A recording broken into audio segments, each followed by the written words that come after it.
4వ అధ్యాయం ఆఖరి వచనం. ఆ, ఆ, ఆ, చాలు. బాప్తిసం ఇచ్చే యోహాను మనకి ఎక్కడ కనబడతాడు? మత్తయి సువార్తలోను వీటిలో కనబడతాడు, సువార్తల్లో కనబడతాడు కదా. ఆయన బాప్తిసం ఇచ్చే యేసు ప్రభు వారి కంటే ఒక 6 నెలలు ముందుగా పుట్టాడు ఆయన బాప్తిసం వారు. ఆయన గురించి రాయబడింది వాక్యం. ఇప్పుడు బైబిల్ గ్రంథంలో ఇద్దరు వ్యక్తుల్ని దేవుడు మరణము రుచి చూడకుండా వాళ్ళు మరణించలేదు, వాళ్ళు చనిపోలేదు, వాళ్ళు దేవుడు కొనిపోయాడు. ఎవరు? ఏలియా, హనోకు. హనోకు దేవుడితో నడిచి దేవుడితో వెళ్ళిపోయాడు. అంటే దేవుడితో ఎంత కనెక్షన్ కలిగి ఉన్నాడు ఆయన. దేవుడితో నడుచుకుంటూ వెళ్ళిపోయాడంటే ఆయన దేవునితో నడిచాడు. ఆయనతో నడిచాడు కాబట్టి దేవుడు హనోకుని తీసిపోయాడు. ఆయన చనిపోలేదు, ఆయన సమాధి ఎక్కడ లేదు. అలాగే ఏలియాని సుడిగాల్లోంచి తీసిపోయాడు. అవునా? ఏలియాని ఎలా తీసుకెళ్ళాడు? సుడిగాల్లోంచి తీసిపోయాడు. ఆయన కూడా చనిపోలేదు, ఆయనకి సమాధి లేదు. సుడిగాల్లోంచి తీసిపోయాడు దేవుడు. అగ్ని రోగాలు వచ్చినాయి, ఏలియాని సుడిగాల్లోంచి తీసిపోయాడు. ఎలీషా కింద ఉండిపోయాడు. ఆ విషయం ఏలియాకు ముందే తెలుసు, దేవుడు తీసుకుపోతాడు. ఇక్కడ దేవుడి ప్రణాళిక చాలా గొప్పది. దేవుడి ప్రణాళిక చాలా గొప్పది. ఇక్కడ మనకి వాక్యంలో మనకి దేవుడి ప్రణాళిక కనబడుతుంది. దేవుడు ఒక ప్రణాళిక కలిగి ఉన్నాడు. ఆ ప్రణాళిక ప్రకారం ఏలియాని తీసిపోయాడు. ఏలియా ఆత్మనిచ్చి బాప్తిస్తు యోహాను పుట్టించాడు. ఇప్పుడు బాప్తిస్తు ఇచ్చి యోహాను ఆత్మ ఎవరిది? ఏలియాని. బాప్తిస్తు ఇచ్చి యోహాను పుట్టాడా? ముందు ఏలియాని తీసిపోయాడా? ఆ తర్వాత మలాకి గ్రంథంతో పాత నిబంధన క్లోజ్ అయింది. 400 సంవత్సరాలు సైలెంట్ ఇయర్స్. 400 సంవత్సరాలు దేవుడు ప్రజలతో మాట్లాడలేదు, ఆయన సైలెంట్ గా ఉండిపోయాడు. మీరు సావంగానే వదిలేసాడు. ఆ తర్వాత మళ్ళీ ఈ 400 సంవత్సరాలు దేవుడు ఒక నిబంధన చేయాలనుకున్నాడు. ఎవరితోటి? ప్రజలతోటి, మనతోటి. భూమి మీద పుట్టించినటువంటి దేవుడు పుట్టించినటువంటి ప్రజలందరితోటి ఒక నిబంధన చేయాలి. ఏంటా నిబంధన అంటే నూతన నిబంధన, న్యూ టెస్టమెంట్ చేసి దాని ప్రకారంగా ముందు బాప్తిసం ఇచ్చి యోహాను పంపించాడు భూమి మీదకి. ఆమె ఎలిజబెత్ గర్భం ధరించుకుంది. ఆమె గర్భం ధరించుకున్న 6 నెలలకి యేసు ప్రభు వారు మరియ గర్భాన్ని ప్రవేశించాడు. అవునా? అది ఒక ప్రణాళిక, దేవుడి ప్రణాళిక. ఆయన ప్రజలతోటి ఒక నిబంధన చేశాడు. ఏంటా నిబంధన? రక్త నిబంధన. యేసు ప్రభు వారు బాప్తిసం ఇచ్చే యోహాను వస్తాడు, ఆయన సువార్త చెప్తాడు, బాప్తిసం ఇస్తాడు. రాబోతున్న యేసు ప్రభు వారి గురించి కూడా చెప్తాడు. ఆయన ఏమని చెప్తాడు? నేను, నా తర్వాత వచ్చేవాడు నాకంటే గొప్పవాడు, ఆయన చెప్పిన వారు ఇప్పటికైనా నేను పాత్రుణ్ణి కాదు. ఈ బాప్తిసం ఇచ్చి మరియ గర్భము, ఎవరి గర్భం ధరించి ఉంటుంది ఆవిడ కొండ ప్రాంతంలో ఉంటుంది. ఈ మరియ కూడా గర్భం ధరించుకుంది, యేసుప్రభు వారు గర్భంలో ప్రవేశించాడు. ఈవిడ వెళ్ళి ఎలిజబెత్తో చెప్పింది, నేను ఇలాగ పరిశుద్ధాత్మ మూలంగా నేను గర్భం ధరించాను అని చెప్పి. ఈమె బంధనం వచ్చిన వినగానే ఆమె గర్భంలోని శిశువు గొంతులు వేసాను అని రాయబడి. అంటే వాళ్ళిద్దరికీ కనెక్షన్. అంటే ఈ కనెక్షన్ ఏంటది? దేవుడి ప్రణాళిక. ఈ కనెక్షన్ ఏంటిది? దేవుడి ప్రణాళిక. అదనమాట. దేవుడి ప్రణాళిక చాలా గొప్పది. ఆ ప్రణాళిక ప్రకారం ఆయన ఏలియాని సుడిగాల్లో తీసిపోయాడు. అదే ఆత్మతోటి బాప్తిస్మ యోహాను పుట్టాడు. ఆయన చెప్పాడు, ఆ యోదయ ప్రాంతంలో ఉన్న ప్రజలందరూ కూడా సువార్త చెప్పాడు. రాబోయే ఉగ్రత నుంచి తప్పించుకోవడానికి బాప్తిసం తీసుకోండి, మారు మనసు పొందండి, దేవుడిని అంగీకరించండి ఆయన ప్రకటిస్తూ అనేకులకు ఆయన బాప్తిసం ఇచ్చాడు. అనేకులకి ఆయన దగ్గరికి వచ్చారు ప్రజలందరూ, నమ్మారు. ఆయన దేవుడు పంపించాడన్న విషయాన్ని యూదులు చాలా మంది నమ్మారు.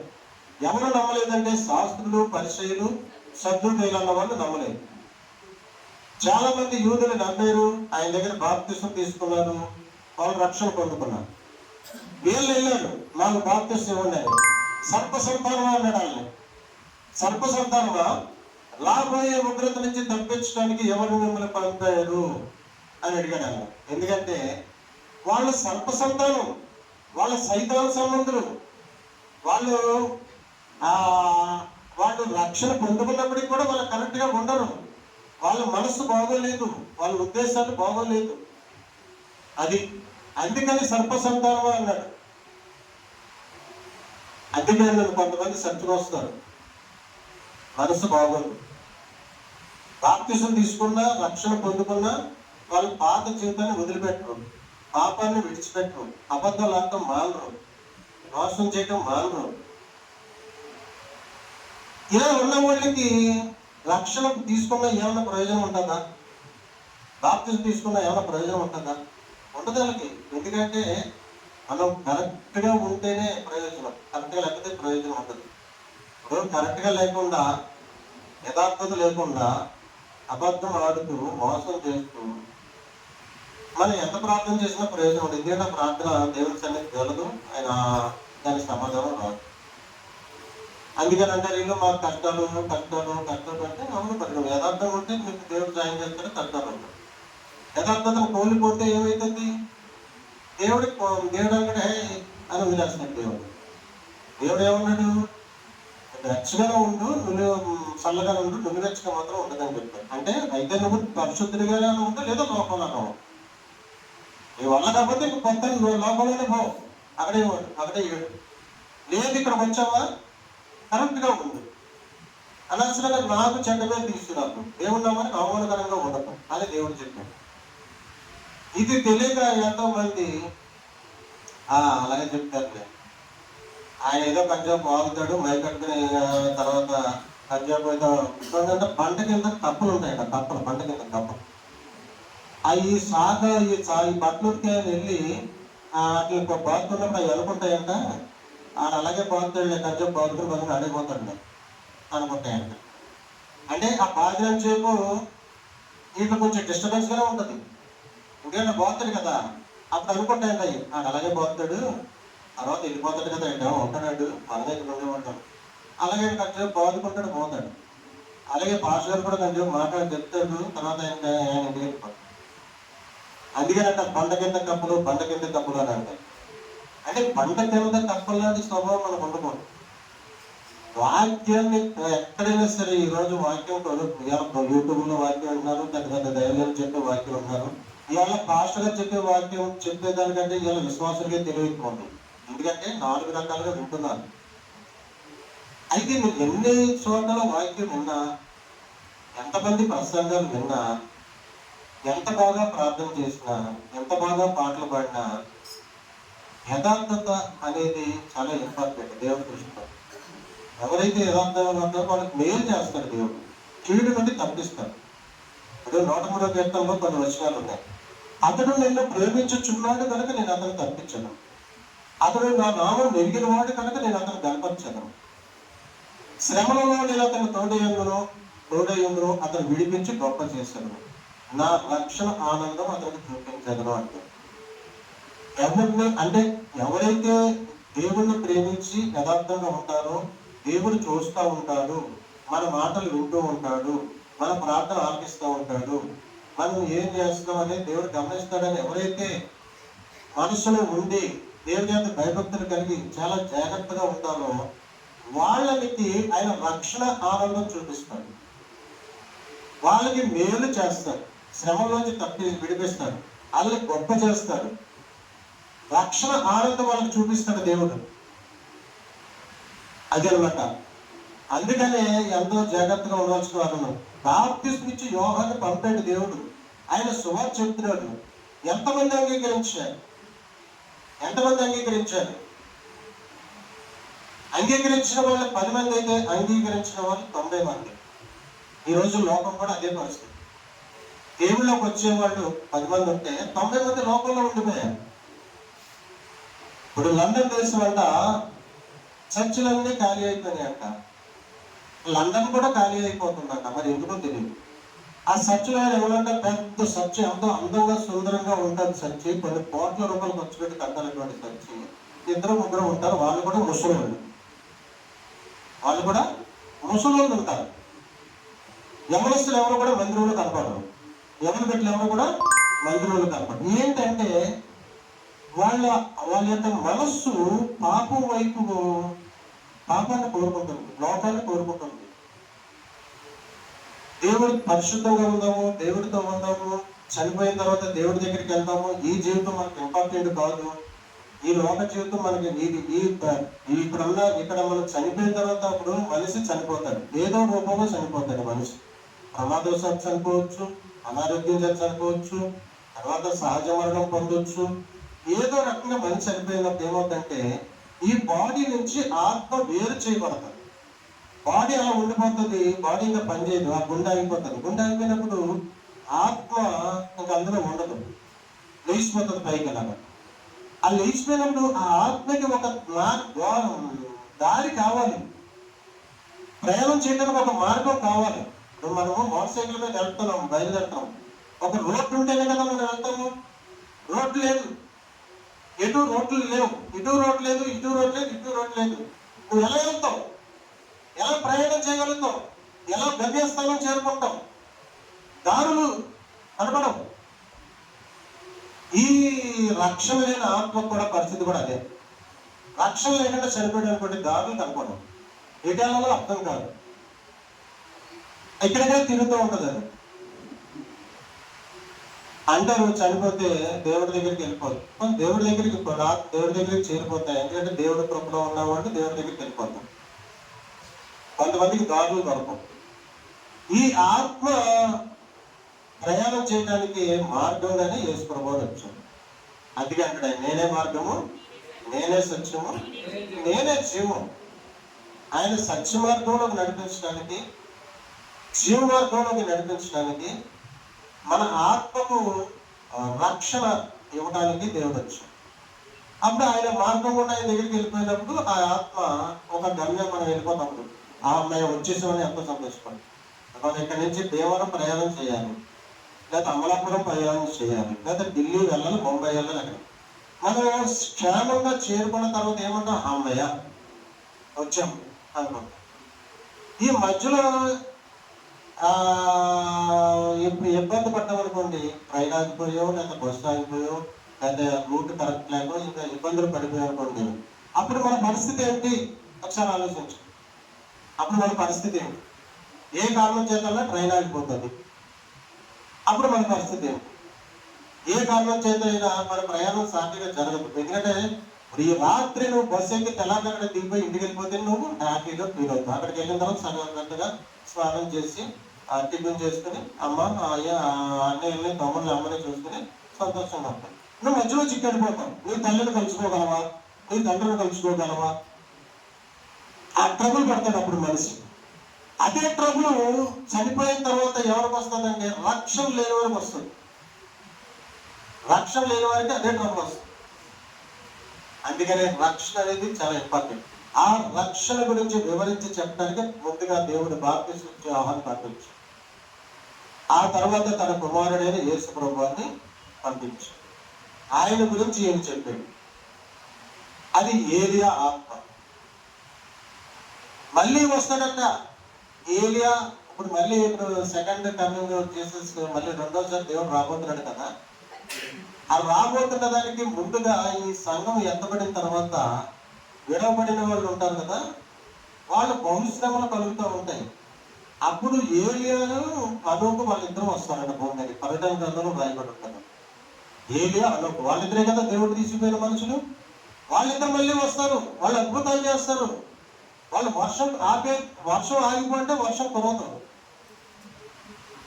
వర్షం కురుచులు కాక అంటే వర్షం కురుస్తుంది, అగ్ని దిగి వచ్చిన కాక అగ్ని దిగి వచ్చేస్తుంది అన్నమాట. అలాంటి అద్భుతాలు చేస్తారు. ఎప్పుడు? రాకడ సమీపంలో, దేవుడు వచ్చే ముందు ఈ భూకంపాలు అనేది జరుగుతూ ఉంటాయి. అప్పుడు వాళ్ళిద్దరినే చంపేస్తారు, చచ్చిపోతారు. చచ్చిపోయిన వాళ్ళందరూ కూడా టీవీలో కనపడతారు, వాళ్ళిద్దరు కూడా టీవీలో కనపడుతూ ఉంటారు. వాళ్ళు చేసి చచ్చిపోయినారు. మళ్ళీ వాళ్ళని లేపుతాడు దేవుడు తిరిగి. తెలుసా మీకు? మళ్ళీ వాళ్ళు సజీవంగా లేస్తారు, మళ్ళీ ఆరోహణమై దేవుడి దగ్గరికి వెళ్ళిపోతున్నారు. అంటే దేవుడి మహిమ ఎంత గొప్పదో ఒకసారి ఆలోచించండి. దేవుడి ప్రణాళిక ఎంత గొప్పదో ఆలోచించండి. మనం పొందుకున్న ఈ రక్షణ ఎంత గొప్పదో ఆలోచించండి. మనం ఆరాధించే దేవుడు ఎంత గొప్పవాడో ఒకసారి ఆలోచించండి. మనం సేవించుచున్న దేవుడు జీవం కలిగిన దేవుడు, సజీవుడైన దేవుడు, చూచుచున్న దేవుడు, ప్రార్థన ఆలకించుచున్న దేవుడు, ఆలోచన ఇస్తున్న దేవుడు, నడిపిస్తున్న దేవుడు, సహాయం చేస్తున్న దేవుడు. అంత గొప్ప దేవుడిని మనం కలిగి ఉన్నాం. ఈ రోజుల్లో క్రైస్తవులు చూస్తే మండిపడిపోతున్నారు. క్రైస్తవులు అంటే మండిపడిపోతున్నారు. ఎందుకంటే ఒకటి తీసుకొచ్చారు, తీసుకొచ్చి వాళ్ళ రాజకీయ లబ్ధి పొందడానికి వాళ్ళను ప్రోత్సహిస్తూ క్రైస్తవుల్ని ఇబ్బంది పెట్టాలని వాళ్ళు ఏమనుకుంటున్నారంటే వాళ్ళు అపార్థం చేసుకున్నారు. వీళ్ళు వేరే ఇంగ్లాండ్ వాళ్ళు ఏమనుకుంటారంటే ఇంగ్లాండ్ దేవుడు అని, అమెరికా దేవుడు అని అనుకుంటున్నారు. వీళ్ళు ఇక్కడ దేవుడిని అంగీకరించి వాళ్ళతో కనెక్షన్ కలిగి ఈ దేశాన్ని వాళ్ళకి అప్పచెప్పేస్తారని అనుకుంటున్నారు. అనుకుని వాళ్ళు ఏం చెప్తున్నారంటే మన దేశాన్ని మనం రక్షించుకోవాలి, మన ధర్మాన్ని మనం కాపాడుకోవాలి. అంటే మనము మన సాంప్రదాయంలోనే ఉండాలి, ఎవరు అందులోకి వెళ్ళకూడదు. వీళ్ళు మార్చేస్తారు, ప్రజలందరినీ మార్చేస్తారు, వాళ్ళ జనాభా పెరిగిపోతుంది, వీళ్ళు కట్ చేయాలి, వీళ్ళని ప్రజలు అందులోకి డైవర్ట్ కాకుండా చేయాలి. అందుకోసం కొంతమంది సంపాదనుకోవడము, గలిబిలి సృష్టించడము, హింసించడము, కొట్టడము, బాధించడం అనేది చేస్తారు. దేవుడు కూడా ఇలా జరుగుతుందని చెప్పి ఆ నిమిత్తము మీరు ద్వేషించబడుదురు అన్నాడు దేవుడు, మీరు హింసించబడుదురు అన్నాడు దేవుడు. అయితే అంతవరకు సహించండి, నేను మీకు జీవ కిరీటం ఇస్తాను. ఎవరైతే అంతవరకు సహిస్తారో వారు రక్షించబడతారు, వాళ్ళకి దేవుడు జీవ కిరీటం ఇస్తాను. ఒకవేళ ఏదైనా కారణం చేత ఒకవేళ చనిపోయామనుకుంటాం, లేకపోతే చంపేశారు అనుకుంటాం, మన ఆత్మ కలుషంగా దేవుడి దగ్గరికి వెళ్ళిపోతాం. మనకి ఈ బాడీ ఇంపార్టెంట్ కాదు, ఆత్మ ఇంపార్టెంట్. అది దేవుడి దగ్గరికి అంటే ఇంపార్టెంట్. ఈ బాడీ అలాగైనా వదిలేస్తాం మనం. అన్న 53 వచ్చినాయి, మనం ఇంకో 10 సంవత్సరాలు 15 సంవత్సరాలు అయితే దేవుడి ప్రపంచం ఒక 20 సంవత్సరాలు బతుకుతాను. ఆ తర్వాత కూడా నేను ఉంటాను, ఇక్కడ ఉండదు, నేను శిథిలమైపోతుంది. ఇది గుడారం, ఇది దేహము గుడారం, ఇది శిథిలమైపోతుంది. ఒకరోజు శిథిలమైపోయినప్పుడు ఆ గుడారంలో నువ్వు ఉండలేవు, దాన్ని విడిచిపెట్టాల్సి వస్తుంది. అందుకనంటే మనం యాత్రికులము, పరదేశికులము అంటాడు. మనం యాత్రికులం, ఈ భూమి మీద మనం యాత్ర చేయడానికి వచ్చాము. పరదేశం మన నివాసం అక్కడ ఉంది, ఇక్కడ కాదు. మన నివాసం అక్కడ ఉంది. ఏ పాట పాడతారు కదా, ఐగుప్తును విడచినట్టి మీరు అరణ్యవాసులు ఈ ధరలు, నిత్య నివాసము లేదిలలోన నేత్రాలు కానను పై నిల్పుడి. సియోన్ అని ఒక పాట ఉంటుంది, గుర్తుందా మీకు? ఐగుప్తును విడచినట్టి మీరు అంటే మీరు లోకాన్ని విడిచిపెట్టిన మీరు. ఐగుప్తు లోకానికి సాదృశ్యం. లోకాన్ని విడిచిపెట్టిన మీరు, ఐగుప్తును విడిచినట్టి మీరు అరణ్యవాసులు ఈ ధరలో. అంటే వాళ్ళ అరణ్యంలో యాత్ర చేశారు కదా 40 సంవత్సరాలు. అలాగే మనం పరలోకం నుండి వచ్చి ఇక్కడ యాత్ర చేస్తున్నాం. మనం యాత్ర చేస్తున్నటువంటి అరణ్యవాసులు మనం. మనకి ఇక్కడ నివాసం లేదు. నిత్య నివాసము లేదిలలోన నేత్రాలు తానను పై నిల్పుడు అని పాడు. అదే మనకి ఇక్కడ నివాసం లేదు, మన నివాసం అక్కడ ఉంది. అది శాశ్వతమైనది. అక్కడ బంగారు వీధులు ఉంటాయంట, అక్కడ దేవాలయం ఉంటుందంట. ఆ దేవాలయంలో మనకు సజీవాలుగా నిలబెట్టడానికి దేవుడు ఇక్కడ మనల్ని సిద్ధపరుస్తున్నాడు. ఆయన పిలుచుకున్నాడు మనల్ని. పిలుచుకుని 1 పేతురు 3:9 అంటాడు, మీరు ఆశీర్వాదములకు వారసులొకటికి పిలువబడుతుంది కనుక కీడులకు ప్రతి కీడైనను దోషులకు ప్రతి దోషునైనను చేయకుడి. మీరు ఆశీర్వాదములకు వారసులు అవడానికి పిలువబడ్డారు. క్రీస్తుకి వారసులు అవడానికి పిలువబడ్డారు. యేసు ప్రభువారి స్వాస్థ్యములకు వారసులు అవడానికి పిలువబడ్డారు. పరలోక వాసులుగా ఉండటానికి పిలువబడ్డారు. దేవుని కలుసుకోవడానికి పిలువబడ్డారు. కాబట్టి మీరు కీడుకు ప్రతి కీడు చేయకండి. అది మీకెందుకు? మీకు అవసరం లేదు. అది లోకస్తులకు సంబంధించింది. వాళ్ళు చేస్తారు. ఒరే వాడు తిట్టాడు అంటే మళ్ళీ తిరిగి తిడతారు. వాడు కొట్టాడు అంటే మళ్ళీ కొడతారు. వాడు మన తమ్ముని చంపేశాడు అంటే మళ్ళీ వాళ్ళు ఎవరో చంపే వరకు నిద్రపోరు. అదంతా కూడా లోకం. మీకు అవసరం లేదు. మీరు వారసులు అవడానికి పిలువబడితే ఏంటంటే సంఘము అనే ఎక్లీషియా అని అంటారు. ఎక్లీషియా అంటే సంఘం అని అంటాం. అంటే సంఘం అంటే పిలువబడిన వారు. మనమందరము పిలువబడిన వారము. దేవుని స్తోత్రం కలుగును గాక. మనమందరము పిలువబడిన వారము, దేవునికి వారసులము, యేసు ప్రభువారి స్వాస్థ్యములకు వారసులము. అందుకే 17 యోహాను సువార్త 17 ఒక వాక్యం రాయబడి ఉంటుంది. తండ్రి, నేను ఎక్కడ ఉండునో నీవు నాకు అనుగ్రహించిన వారందరూ నాతో కూడా ఉండవలెనని, నీవు నాకు ఇచ్చిన మహిమను వారు చూడవల్లని నేను కోరుచున్నాను అంటాడు. అంటే ఆయన నివాసం ఎక్కడంటే పయాకాశం. ఆకాశము, మధ్యాకాశం, ఆకాశం. ఆ పయాకాశంలో ధవల సింహాసనం మీద తండ్రి కుడిపార్శ్వన కూర్చుని ఉంటాడు ఆయన. అది ఆయన నివాసం. ఆయన అక్కడి నుంచి మధ్యాకాశంలోకి వస్తాడు, సంఘాన్ని తీసుకువెళ్తాడు. మరి మనము కూడా ఆయన ఎక్కడ ఉంటాడో అక్కడ ఉండులాగున నువ్వు నాకు ఇచ్చిన మహిమను వారు చూడవలని నేను కోరుకుంటున్నానని ప్రార్థన చేశాడు యేసు ప్రభువు. ఈ వాక్యం ఎంత మర్మవ్యక్తమైనది ఒకసారి ఆలోచించాం. ఆయనకు అనుగ్రహించిన వారు ఎవరు? మనమే. ఆయన స్వాస్థ్యం ఎవరు? మనమే. మనం ఆయన బిడ్డలం. మనం ఆయన రక్తమైన వెలబెట్టి కొనుక్కున్నాడు. ఆయన సొత్తుగా చేసుకున్నాడు. నీవు నా సొత్తు అంటాడు. ఎబ్రీ 13:5 నిన్ను విడువల 80 అంటాడు. నేను శాశ్వతమైన ప్రేమతో నేను ప్రేమిస్తున్నాను అంటాడు. బుద్ధి వచ్చే వరకు నేను ఎత్తుకుంటాను అంటాడు. తల్లైనా తన బిడ్డను మరచడం నేను మనువును అంటాడు. చూసారా ఎంత గొప్ప ప్రేమను పొందుకున్నామో మనం. కాబట్టి మనం ఎలా ఉండాలి? యేసు ప్రభువారు వచ్చి తండ్రి యొక్క వినడ సంగతులు మనకు తెలియజేశాడు. యేసు ప్రభువారు వచ్చి ప్రార్థన నేర్పించాడు. యేసు ప్రభువారు వచ్చి శిష్యులను తన వెంట పెట్టుకుని ఒలివల కొండ మీద ప్రార్థన చేశాడు. అక్కడ రూపాంతరం పొందాడు. ఈయన రూపాంతరం పొందుతాడండి. మరి 12 మంది శిష్యులు అన్నప్పుడు 3 తీసుకెళ్ళాడు, 12 మందిని తీసుకెళ్ళచ్చు కదంటే, ఈయన రూపాంతర అనుభవం వాళ్ళు చూసి వాళ్ళకి చెప్పడానికి సాక్షులుగా తీసుకెళ్ళాడు. అందులో బాబోయ్ మనం ఏదో అనుకుంటున్నారు, నిజంగా దేవుడు రా బాబు ఆయన చూసాడు బాబు. మేము ఆయన రూపాంతరం పొందాడు ఆయన, మేము చూసాము అని చెప్పడానికి సాక్షులుగా తీసుకెళ్ళాడు వాళ్ళు. అది అందుకనే మనము ఈరోజు వాక్యం విన్నాము, ఎంతో జాగ్రత్తగా ఉండాలి. దేవుని మీద భయభక్తులు కలిగి ఉంటారు, పరిశుద్ధంగా ఉండాలి. మనల్ని సాక్షులుగా పెట్టాడు దేవుడు. మళ్ళీ మనం ఏం చేయాలి? యేసు మనం తెలుసుకున్నాం, పరిశుద్ధ గ్రంథం చదువుతున్నాం, ప్రార్థన చేస్తున్నాం, దేవుడి ఆశీర్వాదాలు పొందుకుంటున్నాం. మనం సాక్షులుగా ఉండి ఇతరులకు చెప్పాలి, తెలియని వారికి చెప్పాలి. యేసు ప్రభు నిజమైన దేవుడు. ఆయన బలవంతుడు. ఆయన బలం ఇస్తాడు, జ్ఞానం ఇస్తాడు, రక్షణ ఇస్తాడు, ఆలోచన ఇస్తాడు, నడిపిస్తాడు, సమృద్ధిస్తాడు, మనకి తోడుగా ఉంటాడు, ప్రమాదాల నుంచి తప్పిస్తాడు, ఆపదల నుంచి తప్పిస్తాడు. అంత గొప్ప దేవుడు ఇంకెక్కడ దొరకడు. దయచేసి మీరు రండి, దేవుడిని నమ్ముకోండి. మనకి పరిచయం అయిన వాళ్ళకి, మనం చేసే ఆఫీసులో కానివ్వండి, ఇంటి దగ్గర కానివ్వండి, ఇరుగు పొరుగు వారికి కానివ్వండి, కష్టంలో ఉన్న వారికి మీరు చెప్పినప్పుడు దేవుడు సంతోషిస్తాడు, మిమ్మల్ని ఆశీర్వదిస్తాడు.